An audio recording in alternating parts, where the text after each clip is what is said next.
threat response is just another way of saying this defense mechanism that the body has to protect itself, because surviving is the basic instinct that the body has and the most primal instinct that the body has. You gave me an amazing example of freeze response in a movie that you had watched. Pushpa. Well, that was really, really popular. Yeah. And midway around that movie, there is a scene. The actor is shown to be in a school setting where he's a child and is going through a traumatic event. And while going through that traumatic event, his shoulders are like this. And once the event is done, he's just this. And from that point on, his shoulder is just up. So you're saying it was a freeze response? It was a freeze response, and he's carrying that with himself throughout his adult life, and throughout the movie he has been carrying that, and he's really very sentimental and emotional in that movie. And when I was watching that, I was like, the director has done a fabulous job in portraying what a freeze response is without telling that this is what a freeze response is. And that for me was a masterclass in psychology for that point in time. Hi everyone, welcome back to Take 20. I hope you're enjoying our podcast and the topics that we are talking about. Today we're going to talk about the threat response. We have another guest with us apparently who's refusing to exit the frame. Today is about the threat response, and I definitely need coffee today because I have jinxed it for myself about the sleep from the previous topic, and I haven't slept a wink. So I am wearing this ring to tell me about my sleep pattern, and it's refusing to compile the data. It's saying no data to compile. Yeah. I jinxed it for myself. So basically, I woke out at 6 a.m. in the morning, right, with Junaid. And what happened was that weirdly on my phone, the alarm didn't ring. And so Junaid was here at 6 a.m. and obviously I didn't wake up.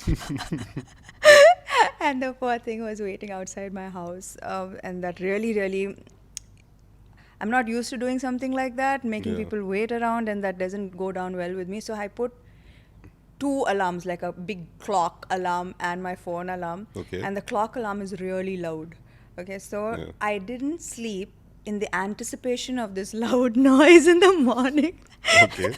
So neither did I sleep, nor did I work out in the morning because I cancelled again. Okay. So basically, I completely messed it up for myself with my sleep. Yeah, so the solution to the problem became the problem itself. Yeah, you can say that, and that's why now I need coffee and probably 2 today. So we did touch upon threat response slightly in the previous videos that we did. We talked about something called as the fight and the flight response. The word threat sounds like a very intense kind of a word. Yeah. But it's a very basic primal instinct that we have. It's a defense mechanism that our body has. So suppose if we had a very long, exhausting day, we had worked 2 days throughout, no sleep, we are tired, just sloshed and about to get down on the bed. We are walking towards our home, wanting to end the day. And let's just say a tiger jumps in front of us. We'll forget all the tiredness that we have, everything that we have done, and we'll just are going to run for our life. Right. And if you think about it, we were tired before this, but right now, what happened that made us, react in a way that we are running Full of energy. full energy that we have? So this is basically a defense mechanism that our body has. So think about it, a reserve tank that the vehicle has for an emergency case. So body has certain cascade of hormones. It's called as stress hormones, cortisol, adrenaline, norepinephrine, and all those things, which the body kicks in to protect itself when it detects a certain degree of danger around itself. Threat response is just another way of saying this defense mechanism that the body has to protect itself in terms of the threat, because surviving is the basic instinct that the body has and the most primal instinct that the body has. So this is a good thing. It's a good thing, yes. It's a good thing in a sense that If you're running from a tiger, okay. it can save our lives. And But what you're saying is we are activating it every day. yes, so we are unknowingly tapping into that system every day. So let's just say if we are tired, and like we have discussed in our previous episodes, that overworking and hustling is kind of rewarding in the society nowadays. So even if we are tired and everything, we tend to power through and go for it, overlooking what we are feeling at this point in time. Yeah, absolutely. Like, it's like being tired is not an option. It's cool thing to say. It's like, you know Yeah. what, I didn't get any sleep and I'm still roaring today. That's like almost a cool thing Yeah, and for people. being tired is for the weak, For the being tired and is for the weak. yeah, I've heard that before. Yeah. yeah. So when you're in that mode and you're still pushing yourself, so body is harnessing the stress hormones in order to get that work done. And the threat response works both ways. If you're harnessing your stress hormones, that means you are in a threat response. That means you're in your fight and flight. And if you're perceiving a threat, body is triggering the response. That is also pushing your body in the fight and flight mode. So it works both ways. Okay. Many a times it happens that an overworked individual, when you approach them, they'll just snap Snap. at you. Yeah, so that snapping is also an indication that you are in your Overworked. fight mode right now. Okay. You need to rest, you need to center yourself. And the more overworked you are, the more overused your stress hormones are, the more elevated your stress hormones are, the more aggressive and the more snappy you are. And this could eventually lead to what kind of problems? Yes, the usual agitation that most of us are used to at Yeah. home. But apart from that, what could it eventually lead to? So it can lead to things that we talked about in the previous episodes, that all the important processes that are required to survival take the front seat, and all the secondary processes takes the back seat, like the digestion. So a person who is snappy, aggressive will also have issues with the digestion. Okay. Their emotional quotient would be low because they're always in the snappy mode, so they'll not be as high with their emotional quotient as a regular individual would be. On the other hand, the other defense mechanism that the body has is flight. And in the flight mode, body is preparing itself to just flee from the situation. So, you'll see the individual, there will be a lot of body movements, a sense of restlessness, not being able to be calm and composed at one point Be in the time. moment. Many a times in a conversation when people are talking, we are talking, but we are physically and mentally Somewhere else. fleed to Yeah. some place else. Right. That's also a hallmark of a person being in a fight and flight. Most of the people, when they can center themselves, they can calm themselves down, get out of their flight and flight response, would realize that these symptoms start to mitigate. So you're saying this is a imbalance in cortisol. One of the characteristics is imbalance in cortisol, because imbalance in cortisol has a lot of cascading effects from that point on. But this is the core. And guess of what? it. The practices that we discussed in our morning routine, all of that can help with balancing cortisol levels, right? Yes. Hugely. So I think that everything is interconnected. Yes. Yeah. Yeah, I think I'm guilty of being that person who thought that exhaustion is for the weak and being tired and needing rest is for the weak. I am guilty of being that person because I was very proud of being a hustler. Like, I needed only 6 hours of sleep, and I was productive through the day, overproductive. I was tired a lot, but I refused to accept that.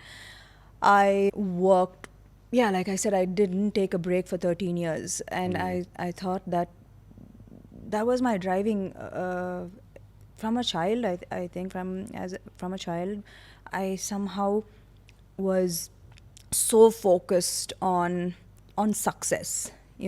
Also, one being, I didn't have a very luxurious childhood, so there was this added focus that you should make it, that there's this added responsibility of making it in life. Yeah. And there's also this constant information that was fed to me that I wasn't good enough.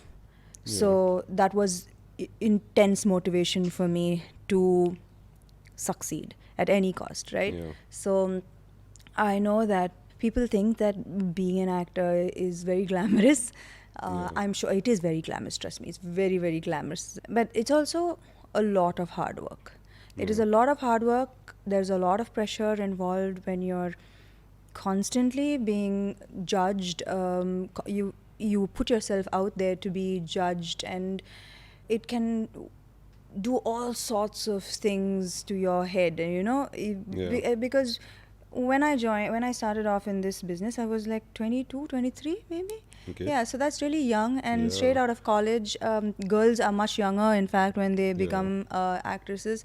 And, we don't come knowing all the answers, and sometimes we let what others tell us define who we are.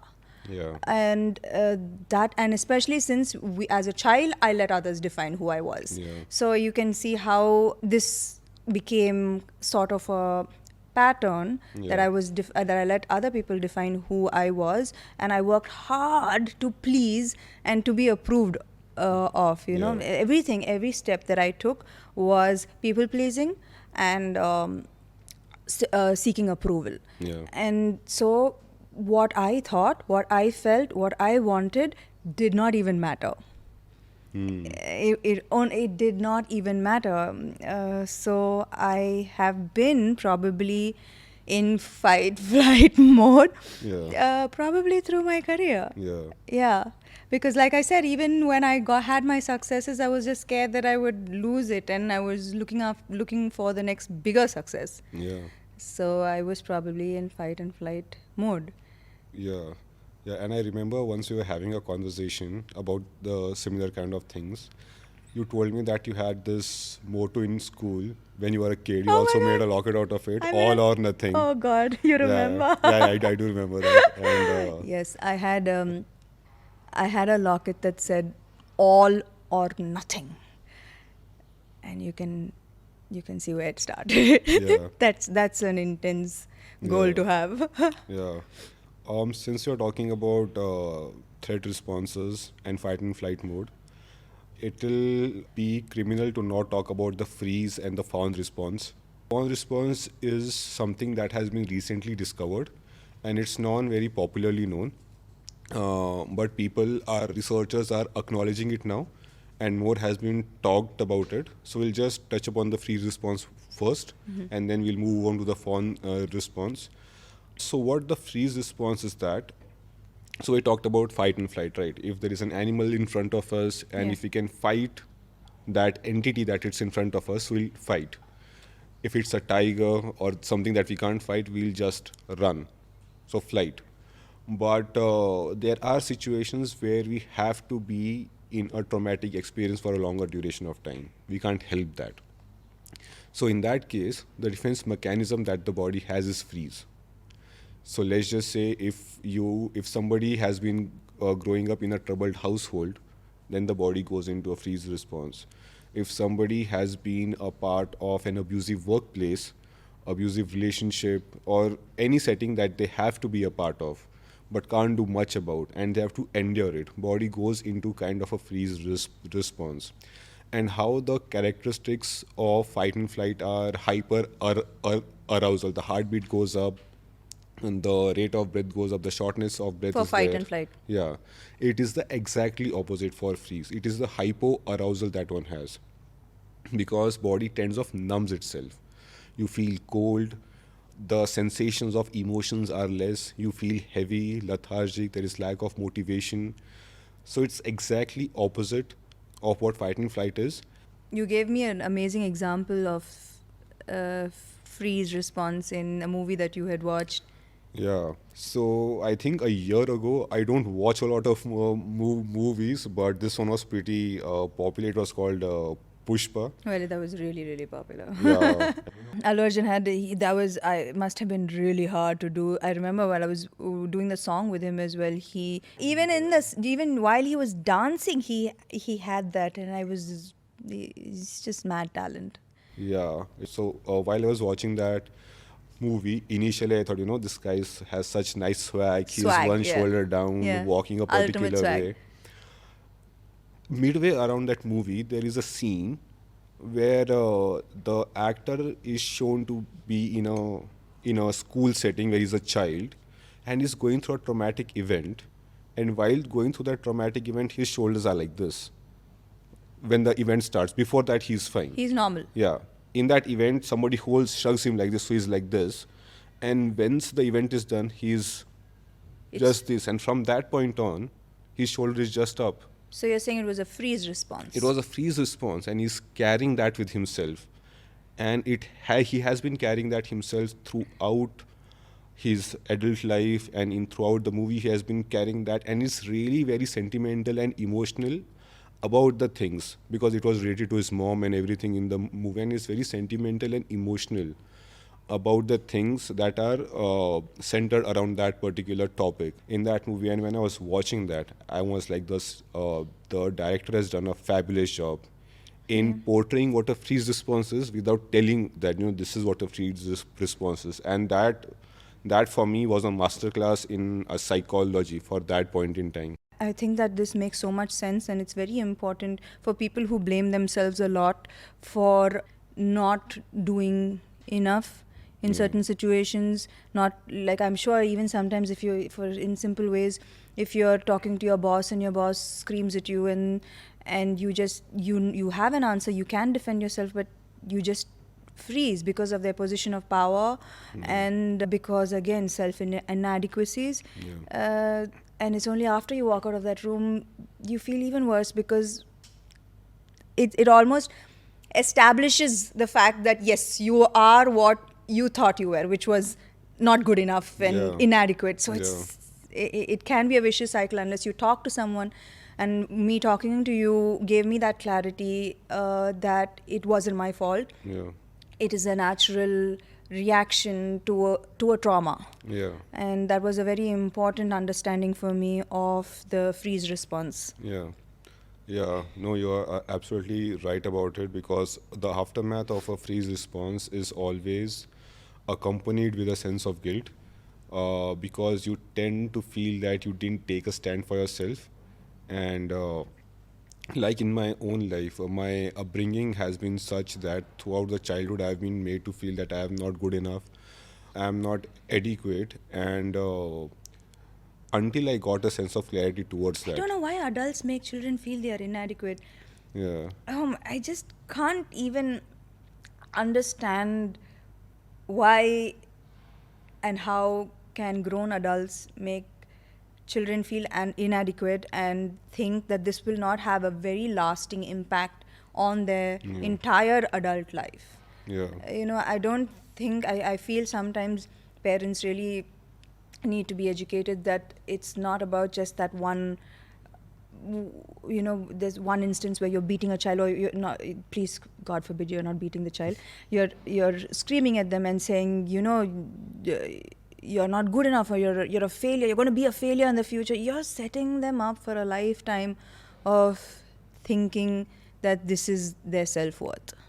Right? So just everyone needs to be very careful about throwing words. And sometimes I don't probably remember being beaten as a kid as much as I remember the words. True.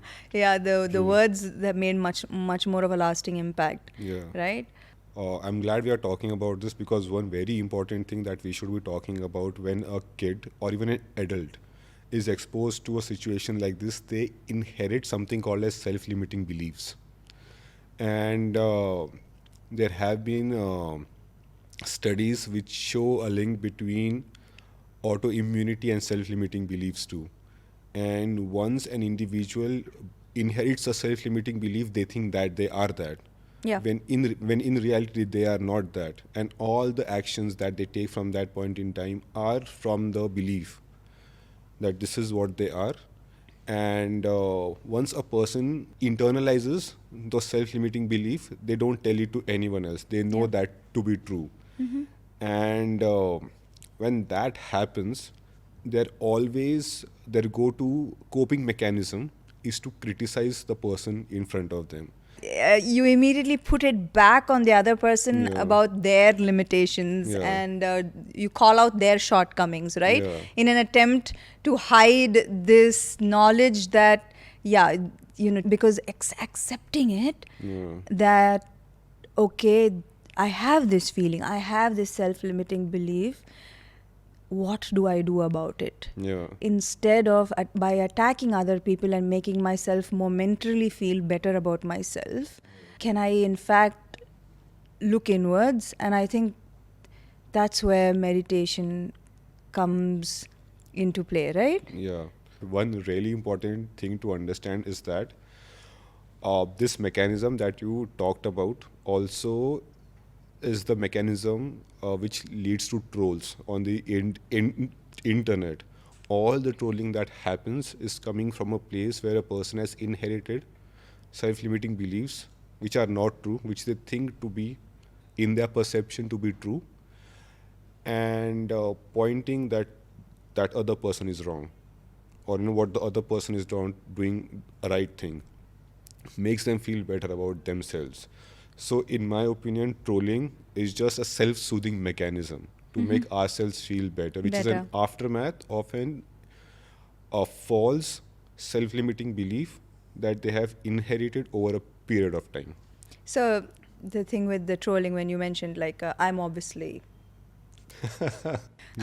so initially when I got these comments, these hate comments, and I used to like people around me used to delete them quickly because they were really harsh, and when I read them, and it made me feel very sad because already I'm someone who suffers from self-limiting beliefs and belief of inadequacy. Yeah. So you can imagine how hard this must be hitting me because Yeah. these are things that I believe about myself to be true. Yeah. But the moment I stopped thinking about my weaknesses and me as a person, because I know that yes, I have these problems and I'm working on it. Yeah. I'm speaking to someone like you, I'm getting the help that I need.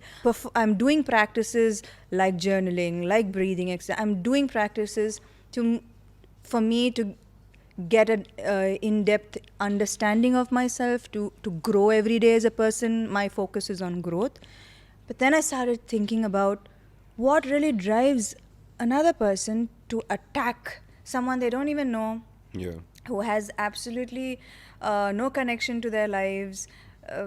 So I understood that by doing so, by that quick vent of anger and hate, they were self-soothing. It made me empathize with trolls. It made me understand better that is very hard it's very hard. Yeah. Human beings are so complicated. It's very hard to go through life being a good person all the time. Yeah. It's Exhausting. exhausting Yeah. to always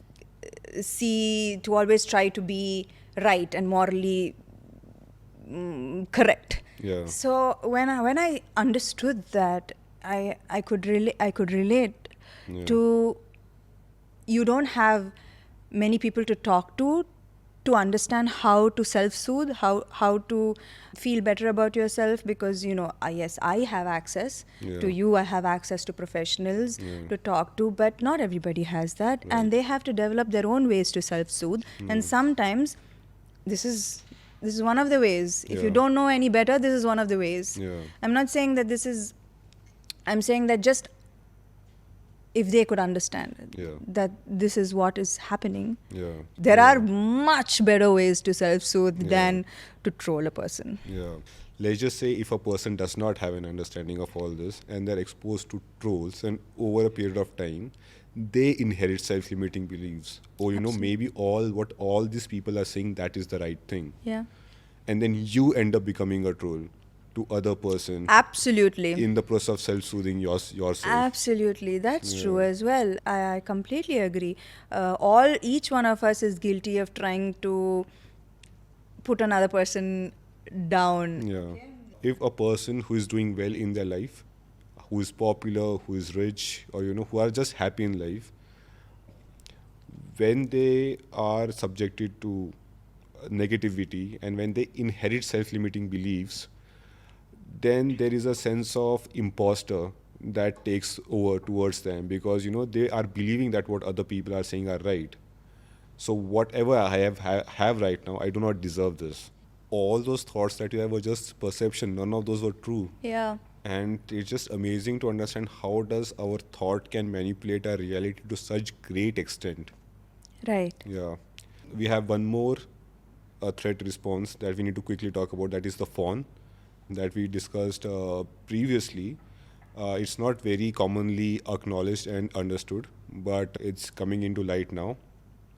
And what it means is that if you have been in a freeze response for a really long duration of time, we inherit a particular set of behavior patterns, and those include putting the needs of other person before us, indulging into people pleasing patterns, not putting your own self or own needs or own wants ahead the way it should be, and just wanting to survive in a particular ecosystem by taking our own personal self or sense of self-esteem a backseat. Yeah.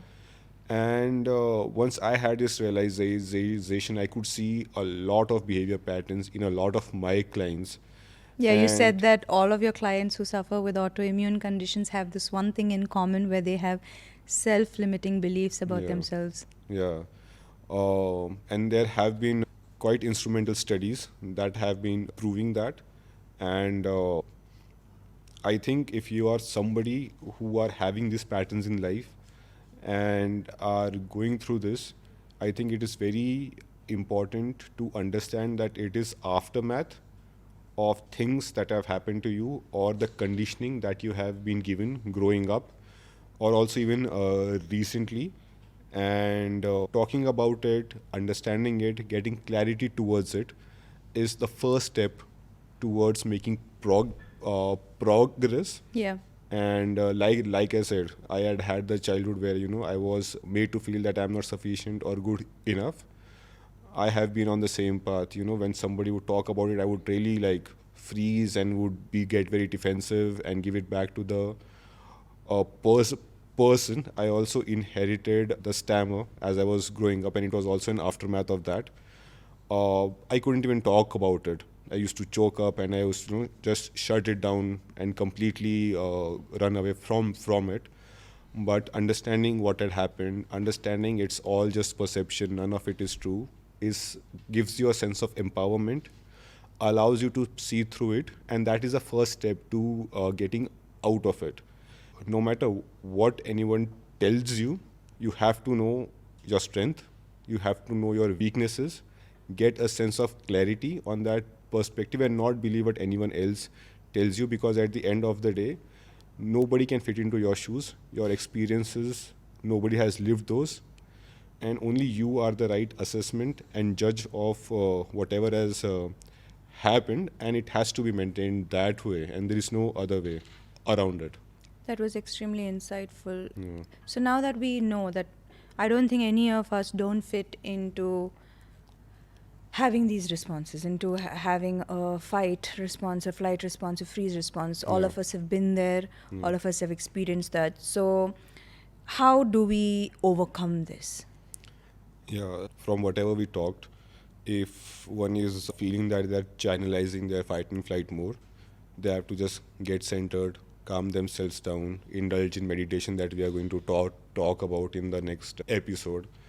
But if somebody is in freeze, I think the first step is to get inside their body more. Because in my experience, when somebody has been through a freeze response, they are living more in their mind. Like they are constantly living in their thoughts. There is kind of a constant picture running. They are living their life, but there is a constant thought loop running in their mind, and they are constantly engaged in their mind, and that is not a normal thing to do. Many a times when I am talking with my clients and I tell them that if there is a constant chatter running in your mind, that's not a normal thing, and they're like, what are you talking about? That's not a normal thing to happen, that there is a constant chatter running in your mind.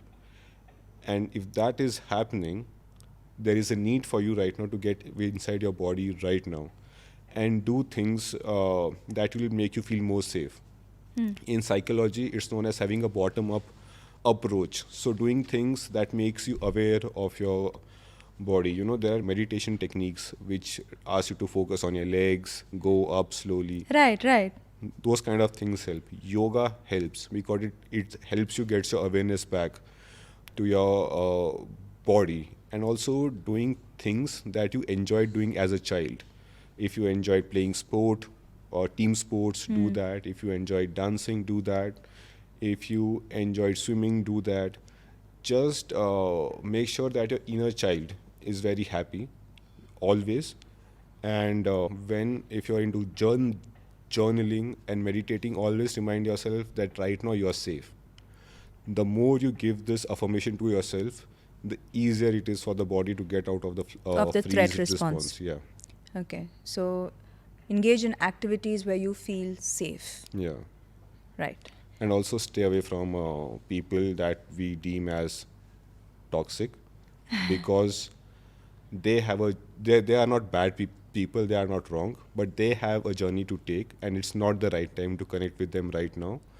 Because the more you are reminded of your insecurities, because we are talking right now, it's not a switch that every self-limiting belief is going to go away. It's going to take time. So till that time, just distance yourself from people who remind you of your insecurities, who remind you of your self-limiting beliefs, till the time you reach a space where those things do not bother you anymore.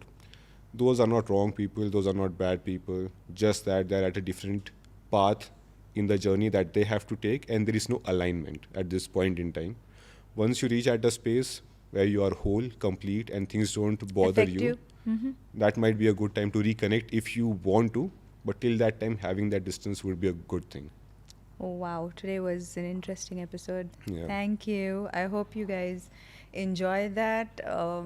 It was certainly very insightful for me. So, we'll be seeing you soon with another new topic. What are we discussing? Meditation next? I think yes, meditation has to be the Meditation, next thing yes. that we're talking about. Bye.